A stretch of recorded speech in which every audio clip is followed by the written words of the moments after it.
Sean Diddy Combs can't seem to escape the spotlight right now, and the federal investigation into any connections to an alleged sex trafficking operation is creating comparisons to other infamous figures like Jeffrey Epstein and R. Kelly. Nadia Shihata was the prosecutor who helped put R. Kelly behind bars for decades. She joins us to talk about the investigation into Combs, what could come next, and the comparisons to that infamous R. Kelly case. Welcome to Sidebar, presented by Law and Crime. I'm Jesse Weber. Sean Combs, known by many as Diddy, P. Diddy, Puff Daddy, and I think there's probably more names, could soon face arrest. This comes after raids were conducted on Diddy's homes in LA and Miami by Homeland Security. It's been reported that this is pursuant to an ongoing investigation from the Southern District of New York. Now, it's been reported that this is concerning human trafficking. Human trafficking, generally speaking, is when you exploiting somebody for labor or services or commercial sex. More specifically, if we're talking about sex trafficking, it's the recruiting, the transporting, the soliciting someone for the purposes of commercial sex acts. And it's usually through the use of force or fraud or coercion. The person is a minor under 18 years old. Now, we have been following all of the updates very closely here on Sidebar when it comes to the Diddy case. And so far, the details about the search and the investigation are pretty bare bones. As of now, it's reported that the agents removed items like electronics and firearms. Sources say the focus of the investigation is, again, we still believe it could be connected to human trafficking. It could be connected to narcotics or firearms. I will tell you, though, Combs' attorney, Aaron Dyer, released a statement after these raids saying in part, quote, "There was a gross overuse of military-level force as search warrants were executed at Mr. Combs' residences. This unprecedented ambush, paired with an advanced coordinated media presence, leads to a premature rush to judgment of Mr. Combs and is nothing more than a witch hunt based on meritless accusations made in civil lawsuits." Now, I should be clear, Combs has never been arrested or criminally charged in connection with any sort of trafficking or abuse.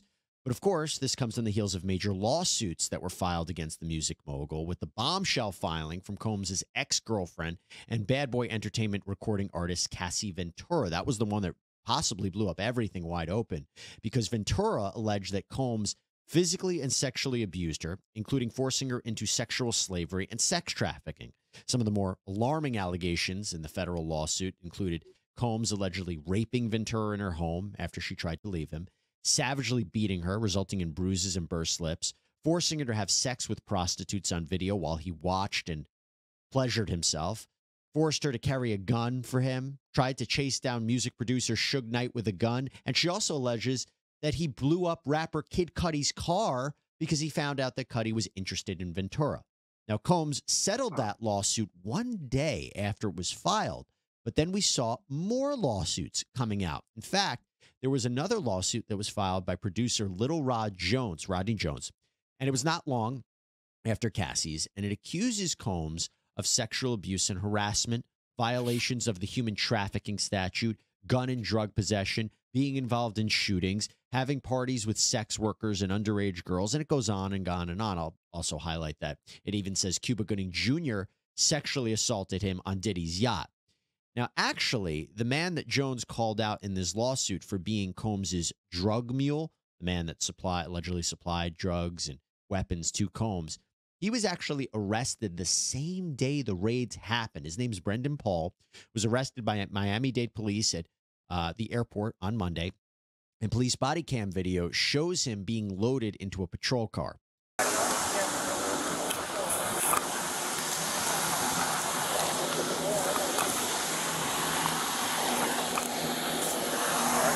Yeah, no, put them in the car. I'll do this.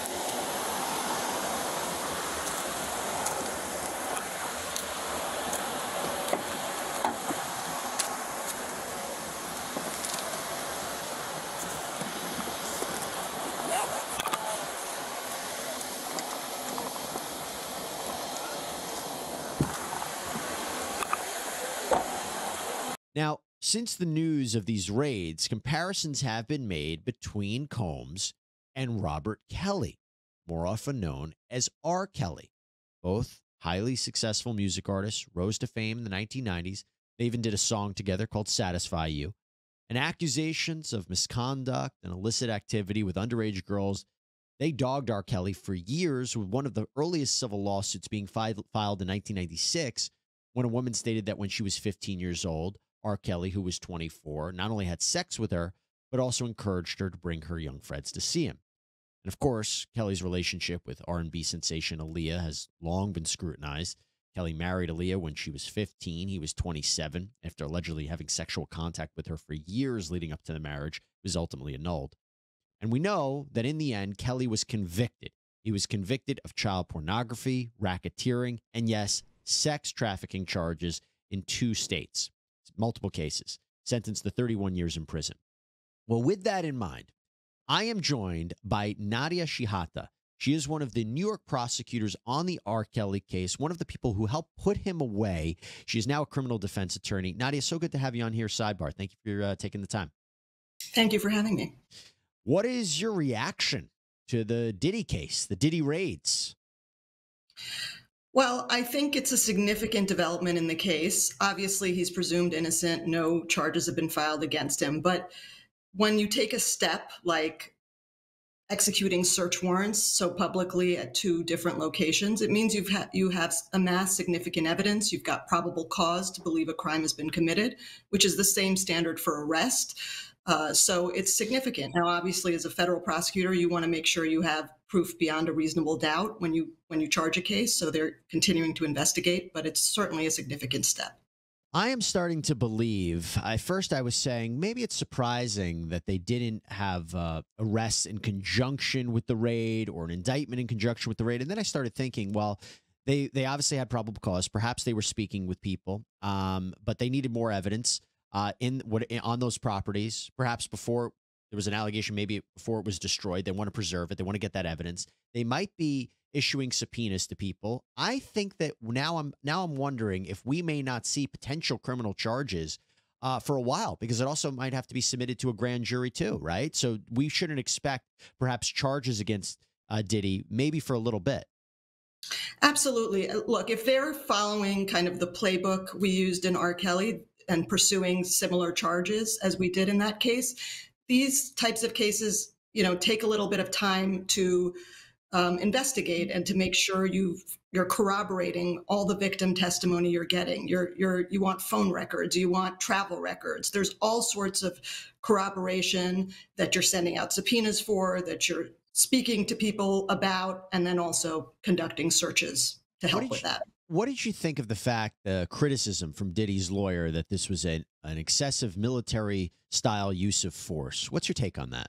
Look, it did appear that there were some kind of military vehicles used. As prosecutors, you're not kind of calling the shots on how agents operationally conduct a search. My guess is, giving them the benefit of the doubt, that there were allegations that there were firearms in the property. It's a very large property, and Diddy likely had security with firearms. So they have to secure the location and they have to ensure the safety of everyone conducting the search. So, sometimes they err on the side of using as much firepower as possible in those circumstances. Yeah, especially given the allegations in the lawsuits, which makes me wonder, do you think the lawsuits are what precipitated this? Do you think the people who are accusing Diddy of wrongdoing are the ones who might be cooperating witnesses and what set this ball rolling? I think it's very possible that the public filing of that first lawsuit came to the attention of federal agents and prosecutors and may have sparked this. And then obviously the follow-on lawsuits, once that first lawsuit was public, have only added to the allegations. And as a prosecutor, you might start with the people who have made allegations publicly in a lawsuit, but I don't think they're going to stop there by any means. That's just the beginning. And then you're investigating, you're talking to more people. Other victims may be coming forward who have not been public at all now that they're seeing that this is a serious investigation. So it's a starting point. So obviously this is very serious subject matter that we're dealing with right now, but I do want to take a detour for a quick second. Look, you guys should know how much we love producing these videos for you, telling these stories. And the truth is, we're really able to do this because of the support that we get from our awesome sponsors. And I just want to call one out right now for you. Sheath underwear. I'm excited to talk about them because Sheath makes some of the most comfortable underwear on the market right now. It is incredibly soft. It's not too tight, not too loose. It has this stretchy fabric. It's amazing, let me tell you. And that's always a battle in finding great underwear. You know what I'm talking about. By the way, summer right around the corner. Sheath has this moisture wicking technology. Keeps you staying cool. And it's also great for when you're working out, getting hot, just makes you feel comfortable. And they are always improving their products because now they have new materials like bamboo and mesh that provides even more cooling comfort. So right now, you can go to sheathunderwear.com/sidebar for 20% off of your order. That's sheathunderwear.com/sidebar for 20% off of a truly comfortable pair of underwear.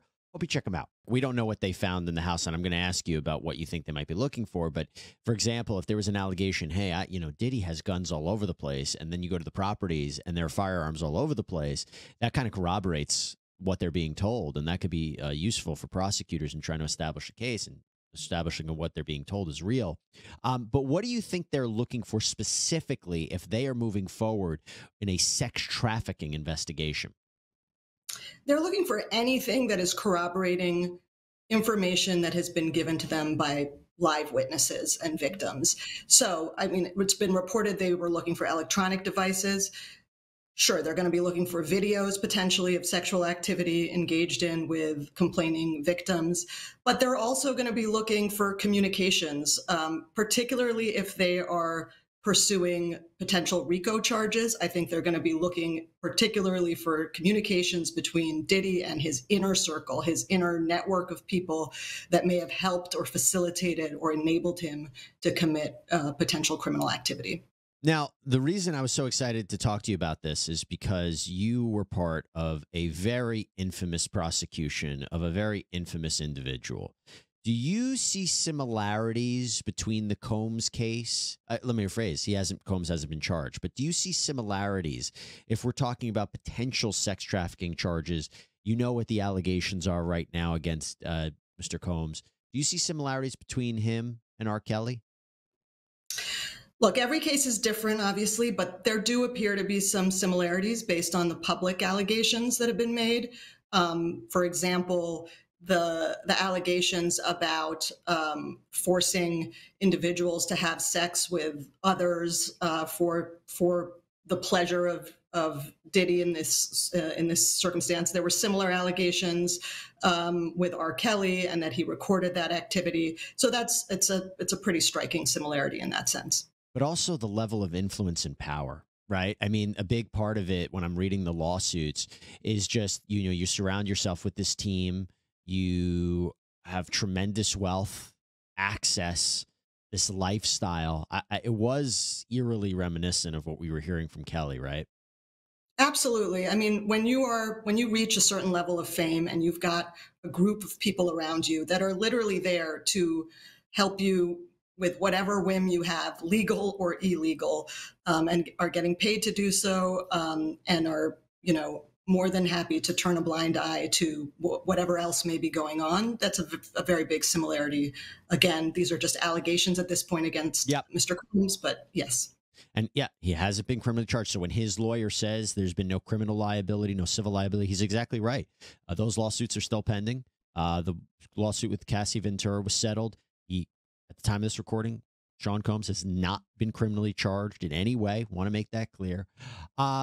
But I always thought it was interesting when you think about how the Kelly criminal prosecution began, how it started. It wasn't. Would you say it was from the documentary that was released that kind of got the ball rolling? Because again, you wonder, what is the thing that gets going? With Harvey Weinstein, it was that New York Times article. With R. Kelly, it was a really damaging documentary. Maybe that was what you could say started the ball rolling. Here with Combs, maybe it was these lawsuits. I find it so interesting, the similarities with what begins a criminal investigation.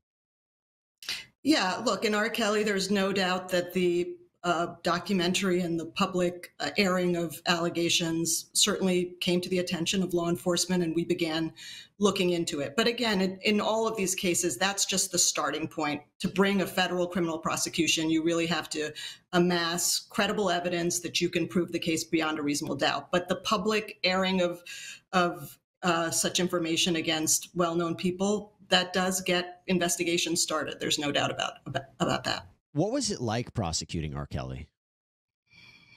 You know, we tried to, as best we could, approach it as we would any other important case that we prosecuted. Obviously, there was a lot of media attention to it, and R. Kelly fans. I would say the biggest thing that could have potentially affected the case was a lot of our victims received a lot of harassment on social media and so forth. And that takes a toll on people and certainly makes them hesitant to want to move forward with a case. When you were first prosecuting him, did you see a lot of people coming to R. Kelly's defense? Because at this time, I don't know if I'm seeing that so much with Diddy. Actually, what we're seeing is a lot of videos coming out from years ago that are looked at in a different context. You see high-profile celebrities who are making these comments, these innuendos about him. I don't see a ton of defense for Diddy.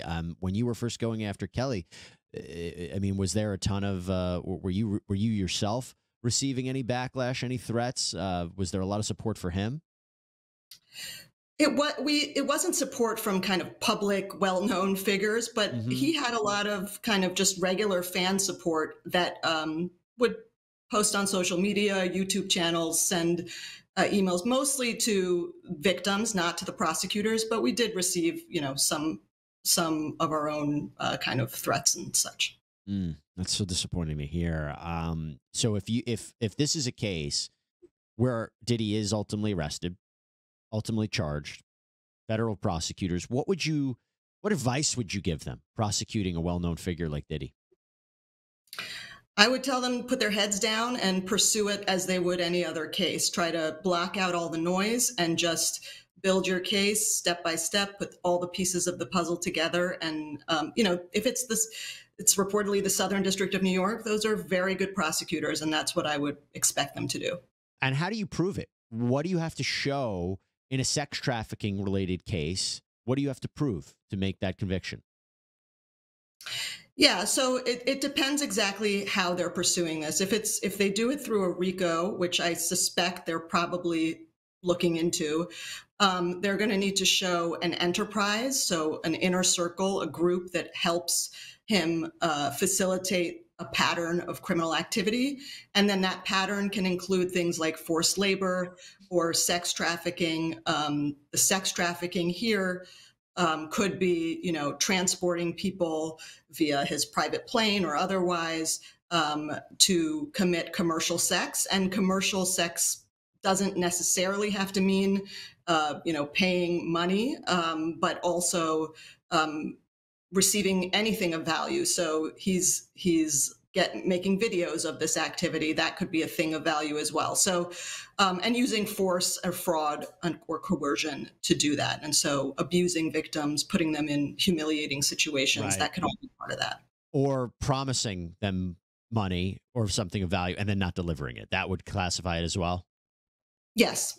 Right. Okay. So, and what would be the challenges that prosecutors would face? Legal challenges. How would someone in Diddy's position, or if someone was arrested, you know, someone else in connection with this, how do they defend it? What kind of arguments would you expect from the defense that you would have to fight back on? Yeah, if they pursue RICO charges, I imagine a defense would be that there was no criminal enterprise, that this, to the extent there was criminal activity, this was one person acting alone. And if it's not RICO, a lot of it would potentially fall outside of the statute of limitations. So the advantage of RICO is it lets you go kind of decades potentially in the past, and also it expands venue. So you can charge criminal activity that occurred not just in the Southern District of New York, but throughout the country. If that's taken away, you know, that would be a big hit to the scope of any criminal indictment. Let's talk about RICO in 1 second, because I have something interesting to ask you about that with respect to R. Kelly. Before we get to that, there is the idea that the whole week began. Is Diddy here? Is he in another country? Would he have to be extradited?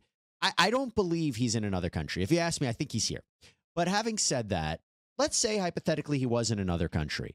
What would be some ways prosecutors could go to legally get him back here for a prosecution, or maybe, put some pressure on him, would it be putting pressure on his family members, associates, charging them? Would it be any seizing bank accounts, freezing bank accounts, any way to get a criminal defendant from one country back here, whether it's extradition or some other process?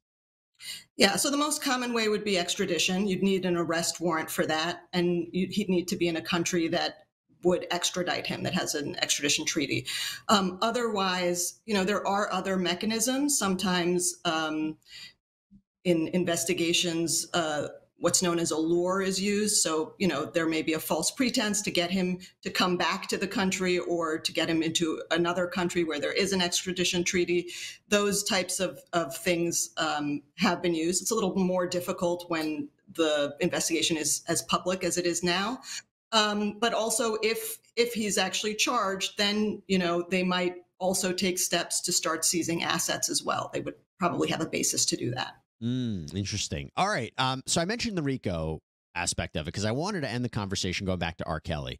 I wanted to ask you about R. Kelly's latest appeal. Just a couple of weeks ago, his attorneys went before the Second Circuit Court of Appeals in Manhattan, argued that using the RICO statute, usually we've seen it for organized crime like gangs, they say to prosecute Kelly through the RICO statute, that was unfair. The argument was that would mean that any kind of group, college fraternities, could be deemed a racketeering organization under that argument, under that view. What do you make of their argument?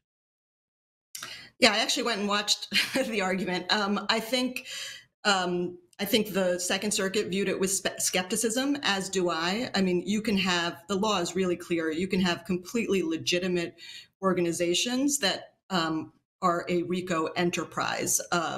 Labor unions have faced RICO charges. A corporation can even be an enterprise under RICO. So you don't have to be an illegitimate organization or group or association to form that part of the enterprise. The next question is that enterprise or organization used to commit a pattern of racketeering activity? So, and is that pattern connected to the enterprise? That's where you get to the kind of criminality aspect to it. And I think that was proven in the R. Kelly case. Nadia, before I let you go, you just reminded me of something, and I wanted to ask you about it. Do you think that they are going to subpoena J-Lo, Justin Bieber, Usher, these high-profile celebrities? Do you think and I'll ask you that, and do you think they may work out deals with other people, perhaps high-profile individuals, to testify against Diddy? Again, he hasn't been charged with anything. I want to make that clear, but I'm talking hypothetically in an investigation. Are those two realistic possibilities? I think prosecutors will talk to anyone they think has relevant information. Now, that doesn't mean they'll start with a subpoena. It usually starts with a reach out to see if someone will voluntarily speak to you. If that doesn't work and the prosecutors and agents think that the person really has relevant information, then their status as a celebrity is not going to stop them from getting subpoenaed and potentially having to testify. Can you imagine that? All right. Nadia Shihata, thank you so much for coming on. Great work, by the way. You did put on a terrific case, and you put a really, really, I think there's the only word to describe it as a monster behind bars. So great work. Thank you so much for coming on, and appreciate your insight. Thank you for having me. And that is all we have for you right now here on Sidebar. Everybody, thank you so much for joining us. As always, please subscribe on Apple Podcasts, Spotify, YouTube, wherever you get your podcasts. I'm Jesse Weber. I'll speak to you next time.